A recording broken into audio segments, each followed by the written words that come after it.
Good morning, and welcome to another episode of Weekly Spark. Doing something a little bit different this week as I was away traveling, and so I had my sketchbook and a limited amount of materials as I was going away for the weekend.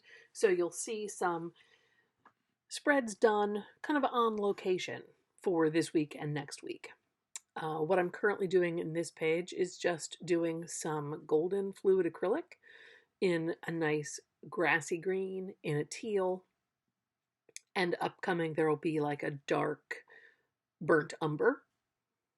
Just playing, seeing how they blot and spread, how I can get coverage on the page that's not just by brush or brayer.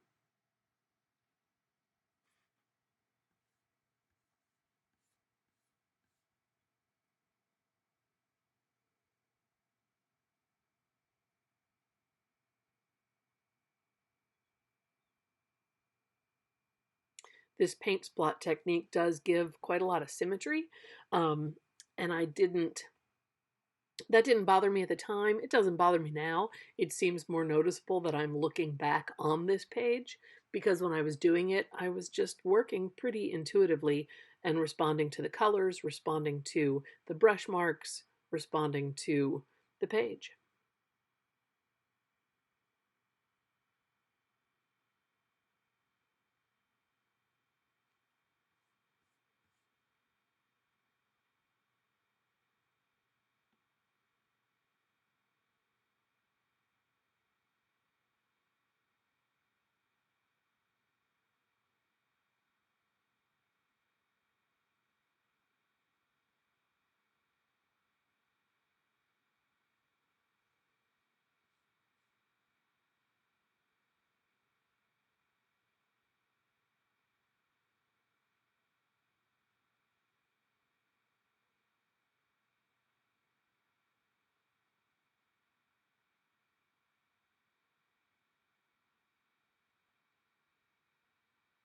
There's definitely a bit of kind of earth and sky delineation here with that brown and that blue.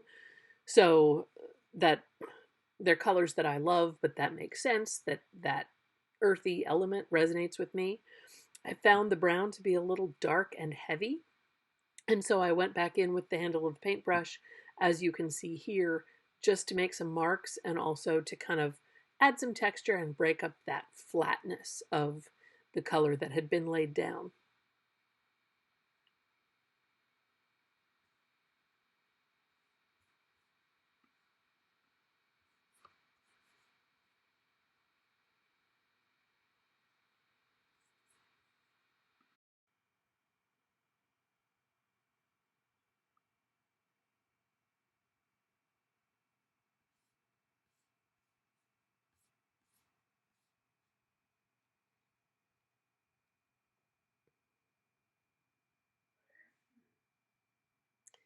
Because the colors were so intense and because the paint did go on a little heavier than I expected, I wanted to splash some water on there before it got dry all the way and see if I could use another scrap piece of paper to kind of lift some of the paint back off where it had become re-wet with the water. This works with the acrylic if you get it right away before it really dries.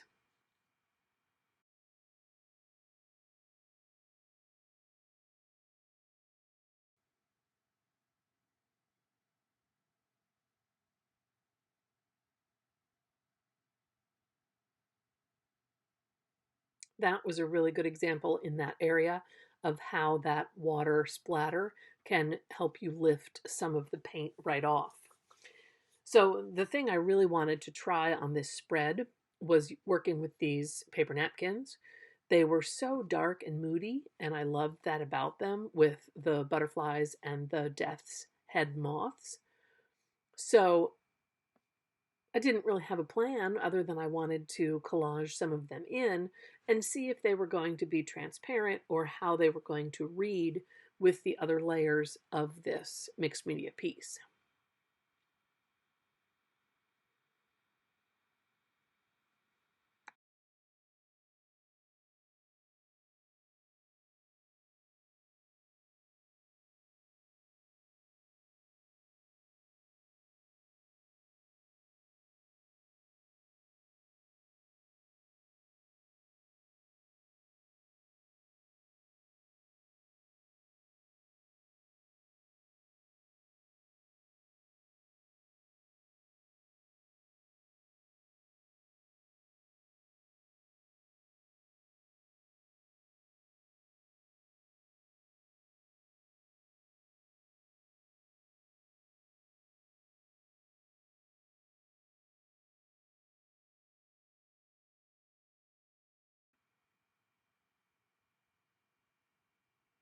They actually seem a little darker than I expected. I thought there might be some transparency when they were put down with gel medium, as it might make the paper a little more see-through, but the print of the butterflies on the napkin was also very dark. So I didn't get any transparency at all, and I feel like they were just a little lacking something since they were so dark that some of the detail was lost. I'm happy to experiment with them. I know other people who use paper napkins to wonderful effects because they can be such a transparent layer.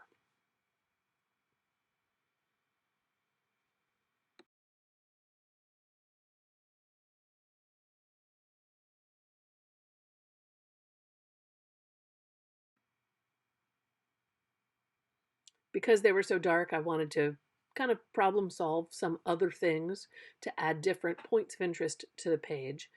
So I did have a butterfly stamp with me that I'm using first to carry that motif over. And I have these new to me small archival stamp pads. They're archival ink, and I got an assortment of colors, but with one of those little sponge fingertips and these stencils, they're an easy way to travel with something that can be used to stencil quickly, easily, and cleanly on the journal spread. Before I started using the stamp pads, though, you're going to see me here with white acrylic paint. And well, just wait and see how it turns out.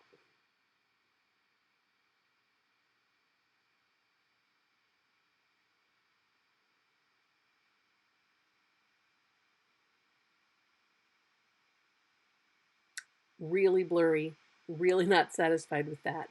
But I had packed fluid acrylics, and that's the white that I had. So I try it various ways with more paint with my finger, and I'm still getting really blurry results. So, I committed to it and I kept going. I did it across the bottom of the spread. But then you're going to see next that when I add some other stencil elements, I do use the sponge fingertip and the ink pads. I'll come back to this white floral design on the bottom and work on it a little bit later in this video.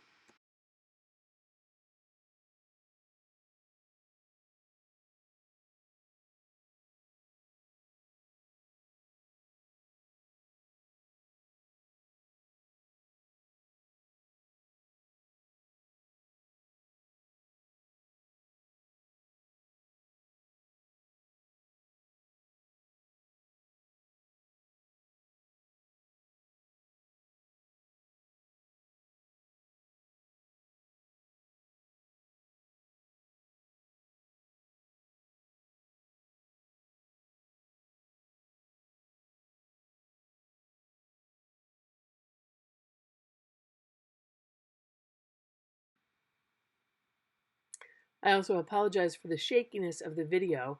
I'm trying out a new light camera holder stand, etc., for these overhead shots, and I'll definitely do a review of that in an upcoming weekly Spark. I'm 95% happy with it, but it was a little bit jiggly when I was doing this kind of stamping. So, sorry about that.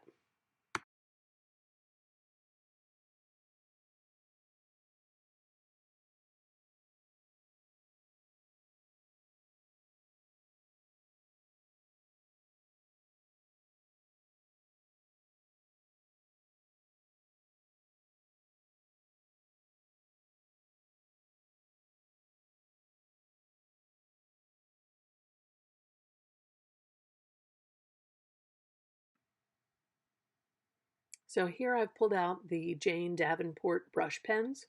They are water soluble and can be blended like watercolors, but I tend to use them just like brush markers.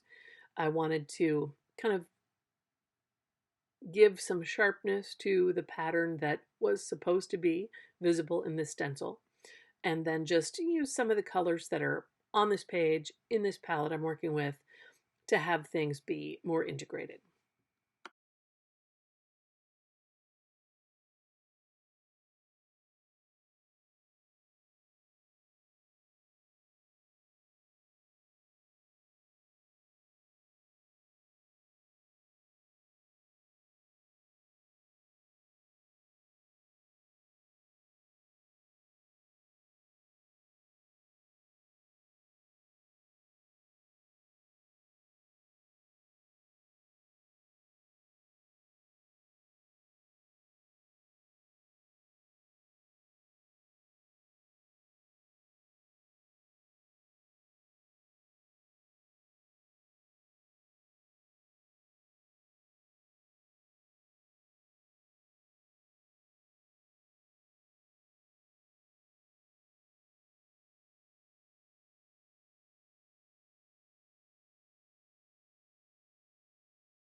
And this, I think, is what the page really needed, to have another bright spot, to brighten it up, to lighten it up, and to move the eye around from the white on the bottom, since the two collaged elements of the butterfly and the moth were so dark.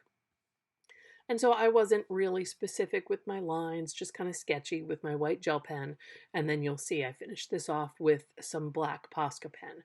But I was really happy with the sharpness and the focus that this detail gave to the page.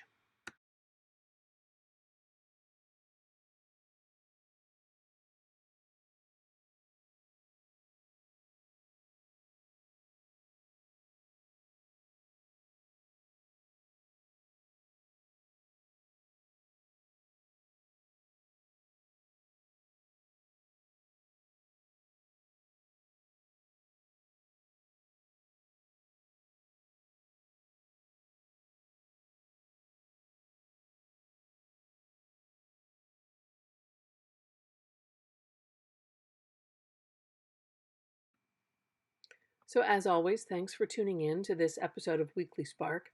Please do all the YouTube things and like and subscribe.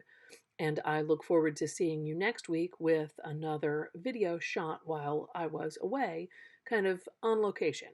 I think you'll like it, so stay tuned.